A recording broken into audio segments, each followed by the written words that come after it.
Hi, my name is Anshu and I am a software developer. आज की इस वीडियो में मैं आपको डेटाबेस डिजाइनिंग सिखाऊंगा। अगर आप एक बैकएंड डेवलपर हो और आपको डेटाबेस डिजाइनिंग नहीं आती, तो आप एक बैकएंड डेवलपर नहीं हो, क्योंकि आप एपीआईज कैसे लिख पा रहे हो जब आपको डेटाबेस का स्ट्रक्चर नहीं पता आपके एप्लीकेशन में, आपने डिसाइड नहीं किया है कि क्या क्या डेटा हमें रखना है। ये सारी चीज़ें रिक्वायरमेंट बेस्ड होती है। अगर आप किसी भी टाइप के एप्लीकेशन बना रहे हो तो उस एप्लीकेशन में मल्टीपल रिक्वायरमेंट्स होती है। बेस्ड ऑन दैट रिक्वायरमेंट्स हम उसका डेटाबेस डिजाइन करते हैं।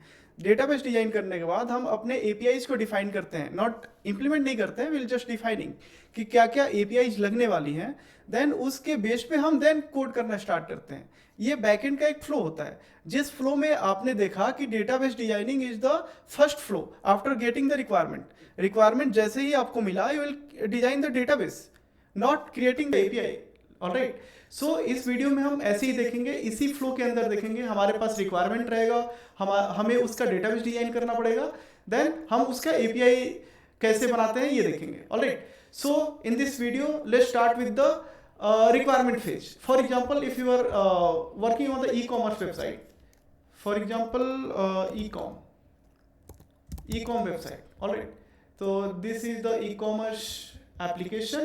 इसके अंदर मल्टीपल हमारे रिक्वायरमेंट्स रहेंगे। हम रिक्वायरमेंट्स पहले लिस्ट डाउन करते हैं। पहला रहेगा any kind of user can register here.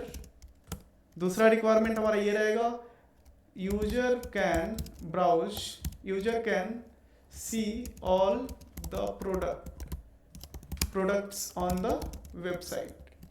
These are the requirements जो कि हमें एक नॉन टेक बंदा देता है। ऑलराइट, आप एक जिस भी कंपनी में काम करोगे, आपको प्रोडक्ट मैनेजर आके ये सारे रिक्वायरमेंट्स देगा। ऑलराइट, देन आपको उसका एपीआई बनाना पड़ता है। सो user can see all the products on the website. Alright, this is the second requirement.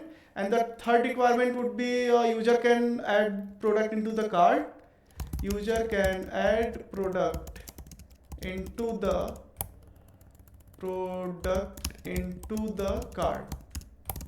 All right. The fourth requirement will be user can wishlist the product. All right. He can wishlist so that he can see. So user can wishlist the product. Wishlist the product, all right. And the fifth requirement, मैं इसको बहुत ही ज़्यादा high level पे लेके चल रहा हूँ। Requirements ऐसे इतना हाई लेवल पे नहीं होती हैं, बहुत ही ज़्यादा लो लेवल पे रहती हैं। बट मैं आपको डेटाबेस डिजाइनिंग सिखा रहा हूँ, ना कि प्रोडक्ट मैनेजमेंट सिखा रहा हूँ। ऑल राइट, सो सपोज कि ये हमारे रिक्वायरमेंट्स है। एक और रिक्वायरमेंट्स यहाँ पे मेंशन कर लेते हैं, user can order the product. ये हमारे पास 5 रिक्वायरमेंट है। मैं इसको एक बार जूम कर देता हूँ ताकि आप सभी को अच्छे से विजिबल हो।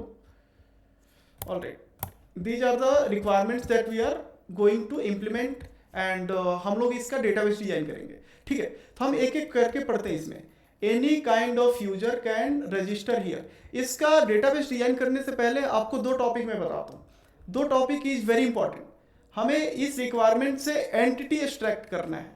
एंटिटी क्या होता है? जैसे कोई भी आपका डेटाबेस, आप कोई एप्लीकेशन बना रहे हो बैकएंड में, तो उसमें मल्टीपल कलेक्शंस होते हैं, लाइक यूजर, सब्सक्रिप्शन, ऑलराइट, जैसे हो गया आपका प्रोडक्ट, हो गया ऑर्डर, हो गया, ये जितने भी आप स्कीमा जो बोलते हो ना अपने लैंग्वेज में, उसको बोलते हैं एंटिटी।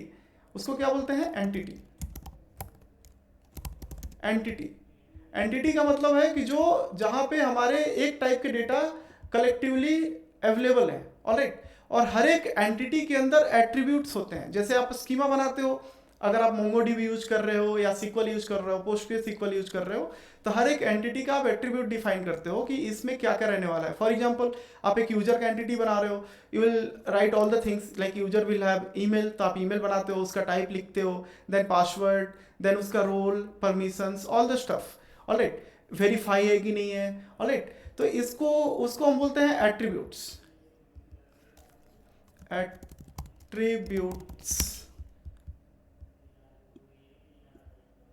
entity and attributes।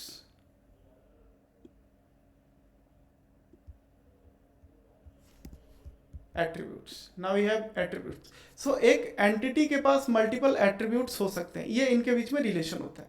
तो हमारा मेन फोकस क्या रहने वाला है? जैसे ही आपके पास रिक्वायरमेंट आया, आपका मेन फोकस रहने वाली है ये जो स्टोरेज लिखी हुई है, इसको बोलते हैं प्रोडक्ट मैनेजमेंट में स्टोरेज बोलते हैं, इसको यूजर स्टोरी बोलते हैं। स्टोरी क्या है, पहला स्टोरी पढ़ते हैं, any kind of user can register here, मतलब हमारे एप्लीकेशन पे कोई भी यूजर आके रजिस्टर कर पाए।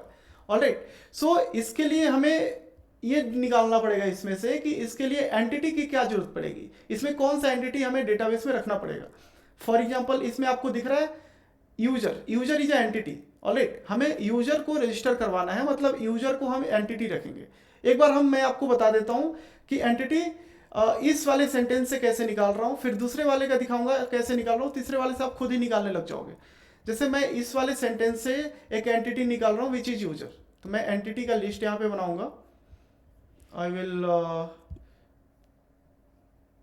list all the entities from the requirements like users। आपको एक यूजर नाम का स्कीमा बनाना पड़ेगा, ये इसका मतलब यही है, एंटिटी का मतलब आपका एक यूजर नाम का स्कीमा बनेगा। ठीक है, इसके अंदर एट्रीब्यूट्स क्या क्या रहने वाले हैं, will write that also. For example user में हमारा रहेगा email, email and full name, password, role and is verify, is verified. All right, हमें एक सेंटेंस से पहला एंटिटी मिल गया विच इज यूजर। ऑलराइट, और हर एक एंटिटी के पास एक अपना आईडी रहता है। फॉर एग्जाम्पल यूजर है तो उसका आईडी रहेगा which is user ID. Alright, then in the second sentence when we will read it, user can see all the products on the website. All right, user can see all the products. You can see there are two entities in this sentence, user and product. All right, तो user का हमने already बना लिया है, then we'll create one entity for the products as well।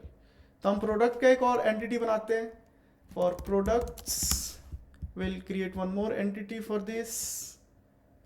All right, product will also have some attributes।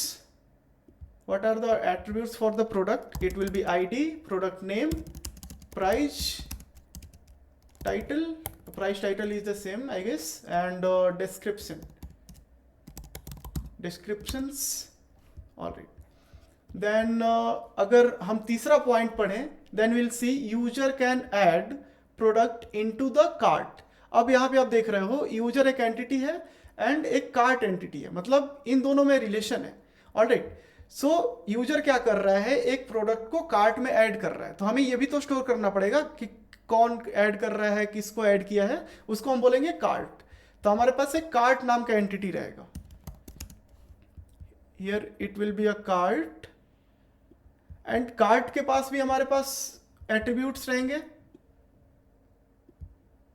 Cart will have ID, and add to cart में हमें दो information चाहिए, किसने ऐड किया और क्या ऐड किया। किसने ऐड किया के लिए हम लोग यूजर को कॉपी करेंगे, then it will have email, full name, password, then role, is verify, is verified. Then कौन से प्रोडक्ट को इसने कार्ट में ऐड किया है, तो उसका भी रहेगा अपना name, price, description. All right, then again will read again the fourth I guess, fourth वाला पॉइंट हम इसमें देखेंगे, user can wishlist the product. Again it's the same, user क्या करेगा, एक प्रोडक्ट को विशलिस्ट करेगा, मतलब किसने किस प्रोडक्ट को विशलिस्ट किया ये हमें स्टोर करना पड़ेगा।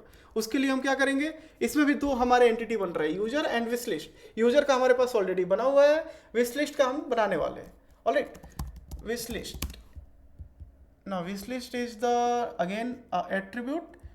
wishlist will have, no sorry, wishlist is a entity not attribute। wishlist will have the attributes, ये सेम एट्रीब्यूट्स कॉपी करेंगे क्योंकि विशलिस्ट में भी सेम एक यूजर है जो कि प्रोडक्ट को डाल रहा है।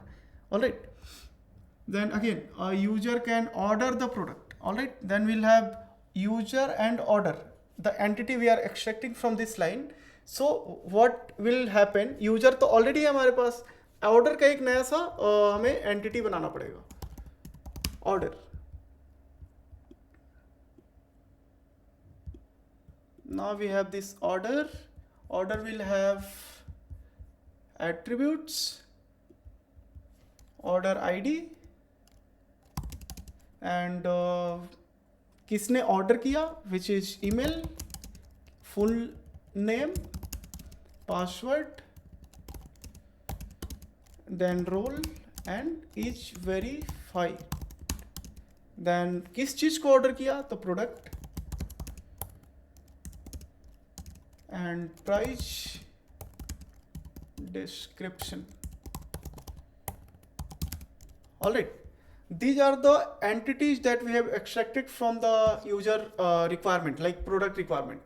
कौन कौन से एंटिटी हमने एक्सट्रैक्ट किया, यूजर एक्सट्रैक्ट किया, प्रोडक्ट एक्सट्रैक्ट किया, then we have card, then we have wish list, then we have order. एक चीज आप इसमें देखोगे बहुत बड़ा प्रॉब्लम है जो मैंने अभी डेटाबेस डिजाइन किया है, ये बहुत ही बेसिक डेटाबेस डिजाइन किया है, ऐसा डेटाबेस डिजाइन नहीं होता है। In what case I am saying, क्योंकि हमने ये एट्रीब्यूट्स जो डिफाइन किया है ना, इसके लिए मैं बोल रहा हूँ। बट एंटिटीज का जो एक्सट्रैक्ट करने का जो वे मैंने आपको बताया, आपको स्टोरेज को पढ़ना है, आपको एनालाइज करना है, देन उससे जो एंटिटी है उसको एक्सट्रैक्ट करना है। ऑलराइट, बट यहाँ पे जो एट्रीब्यूट्स है, एट्रीब्यूट्स इसको हम कैसे डिफाइन करेंगे, क्या क्या हमें रखना है, क्या नहीं रखना है, दिट डिपेंड्स। ऑलराइट, अभी यहाँ पे आप देख रहे हो बहुत सारी चीजें बहुत ही रिडंडेंट है। ऑलराइट, यहाँ पे जैसे जो यूजर का डिटेल्स है, हर एक चीज में, मतलब हर एक एंटिटी में हम यूजर का डिटेल्स यहाँ पे स्टोर कर रहे हैं। ठीक है, जैसे कार्ड में भी हम email, phone, full name, password, all the things we are storing which is not good. Wish list में भी we are storing email, full name, password, role, is verified, and also product का details भी हम इसमें भी store कर रहे हैं। मतलब एक जगह हमारा प्रोडक्ट का डिटेल्स ऑलरेडी स्टोर्ड है and we are storing again, which is called data redundancy. मतलब डेटा, एक तरह का डेटा आप मल्टीपल टाइम पे स्टोर करोगे, इससे बहुत घटा होता है। पता है, कंपनीज का जो सर्वर होता है, जो डेटाबेस सर्वर होता है जहां पे उनका डेटा रहता है, उसका कॉस्टिंग आता है। तो जितने ज्यादा डेटा वहां पे स्टोर रहेगा उतना कॉस्ट आएगा। अगर हम गलत सिस्टम डिजाइन कर लिए, उससे कंपनीज को बहुत ज्यादा घाटा हो सकता है। समझ रहे हो? So we have to normalise this. एक यहाँ पे नया टॉपिक आया विच इज नॉर्मलाइजेशन। नॉर्मलाइजेशन एक ऐसी काइंड ऑफ वे है जिससे हम क्या करते हैं, जो डेटा में रिडेंडेंसी है उसको हम मिनिमाइज करते हैं। Alright, so let's minimise the redundancy here in this design whatever we have created. So we'll fix it. मैं इसको एक ग्रुप कर देता हूं, मैं इसको नेम देता हूं बैड डिजाइन। बैड डिजाइन हमने अभी क्यों सीखा, क्योंकि आपको मैं डिजाइन एटलीस्ट सिखाने वाला था कि डिजाइन कैसे करते हैं। फिर उसके बाद पहले डिजाइन करना सीख जाओ, देन बैड से गुड डिजाइन कर लेंगे। पहले आपको प्रॉब्लम हमें फील कराना पड़ेगा कि प्रॉब्लम क्या है। एकदम से मैं ऑप्टिमल सॉल्यूशन आपको मैं बता दूं, you will not get that pain. जब तक पेन नहीं होता लोग नहीं सीखते। Alright, so you know this pen.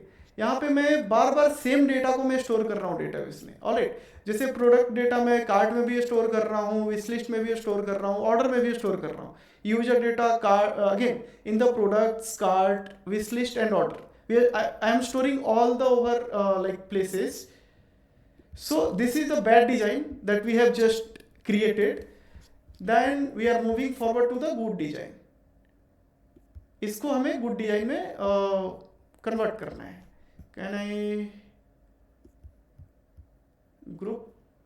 Yeah, I think I can. इसको मैं और छोटा कर देता हूँ ताकि थोड़ा हमें स्पेस मिल जाए for the good design. वैसे गुड डिजाइन के लिए स्पेस की ज़्यादा ज़रूरत नहीं है, you know that, you get my point, क्योंकि इसमें हम लोग रिडेंडेंसी को हटा देंगे. So you know my point. हमारी मेमोरी में स्पेस की ज़्यादा ज़रूरत नहीं है, यहाँ पे तो लगेगी आई गेस.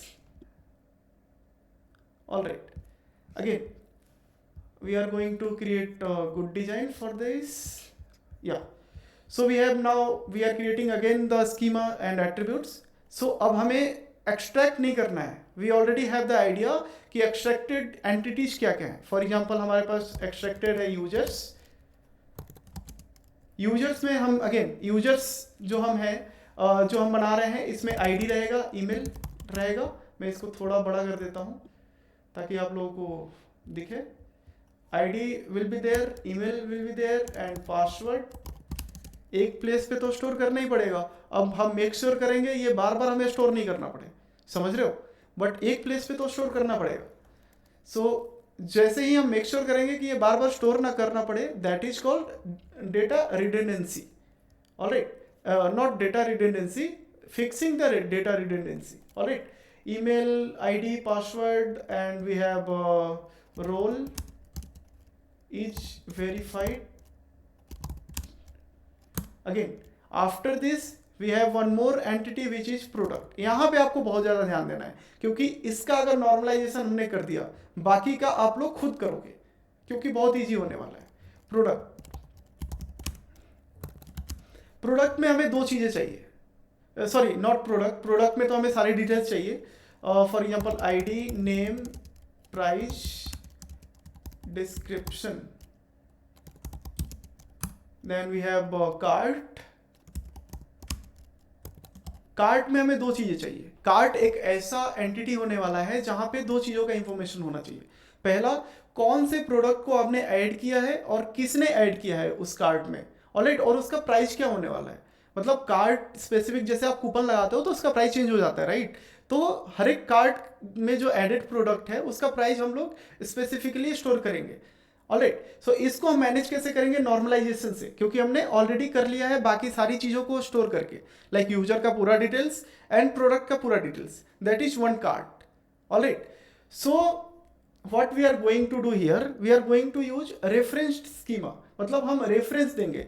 जैसे यूजर का हमें डिटेल्स इसमें चाहिए कि इस कार्ट, जो ये कार्ट है, इसमें किसने ऐड किया है प्रोडक्ट को. Then we will add user ID. User ID जो है वो इस आईडी को रेफर करेगा. मतलब यूजर आईडी से मैं इस यूजर के सारे डिटेल्स को मैं फेच कर लूंगा. Alright, then we will have product ID. इससे क्या करेंगे, हम प्रोडक्ट का आईडी फेच कर लेंगे. तो हमें यहाँ पे क्या अच्छा लगा कि हमें यूजर और प्रोडक्ट का डिटेल्स हमें बार बार यहाँ पे स्टोर नहीं करना पड़ा. हमें बस दो चीज स्टोर करना पड़ा, user ID and product ID. In the same way will do for the wish list as well. Wish list में भी हमें किसने विश लिस्ट किया और किस चीज को विश लिस्ट किया. अगेन, किसने, यूजर आईडी, एंड किस चीज को विश लिस्ट किया, which is product ID. After this we have order. किसने ऑर्डर किया और किस चीज को ऑर्डर किया. Alright, so we have user ID, किसने ऑर्डर किया, एंड किस चीज को ऑर्डर किया, product ID. Alright, so this is called normalised database design. हम प्रोडक्शन में यही वाला फ्लो हम यूज करते हैं. I hope you understand. हमने पहला फ्लो क्या किया, पहले हमारे पास जो रिक्वायरमेंट है उसको हमने अच्छे से एनालाइज किया, पढ़ा. एज अ बैकएंड डेवलपर, आप एक सिस्टम डेवलपर हो, आपको पूरा रिक्वायरमेंट, क्योंकि आप एक बैकएंड डेवलपर हो तो रिक्वायरमेंट का सबसे ज़्यादा पढ़ाई करना आपको जरूरत है, क्योंकि you are going to create APIs. Alright, तो एपीआईज के लिए हमें डेटाबेस डिजाइन करना पड़ेगा. तो जैसे ही हम रिक्वायरमेंट्स पढ़ेंगे, will extract the entities and will define what ever things is required in the attributes. Alright, attributes के लिए हमारे पास एक नॉर्मलाइज मेथड होता है जिससे हम डेटा रिडंडेंसी को अवॉइड करते हैं. जैसे यहाँ पे हमने किया, दिस इज गुड डिजाइन. मैं इसको टैग दे देता हूँ, good design. Alright, okay. So now अभी से जितना भी आप बैकएंड के प्रोजेक्ट बनाओगे, पहले उसके सारे फीचर को आप लिखोगे, देन उस फीचर से एंटिटी को एक्सट्रैक्ट करोगे, देन आप डिसाइड करोगे कि क्या क्या हमें एट्रीब्यूट्स इसमें रखना है. ऑलराइट, देन आप उसका एपीआई बनाना स्टार्ट करोगे. ये वाले जो स्टेप्स है, इसके बाद आप एपीआई बनाना स्टार्ट करोगे. एंड जो अभी मैंने बताया, अगर आप इस फ्लो को फॉलो करोगे तो आपको डेटाबेस डिजाइन करना बहुत अच्छे से और आगे भी आ सकता है. आप 2-3 एप्लीकेशन का डेटाबेस डिजाइन करो और इसको सीखो. Thank you.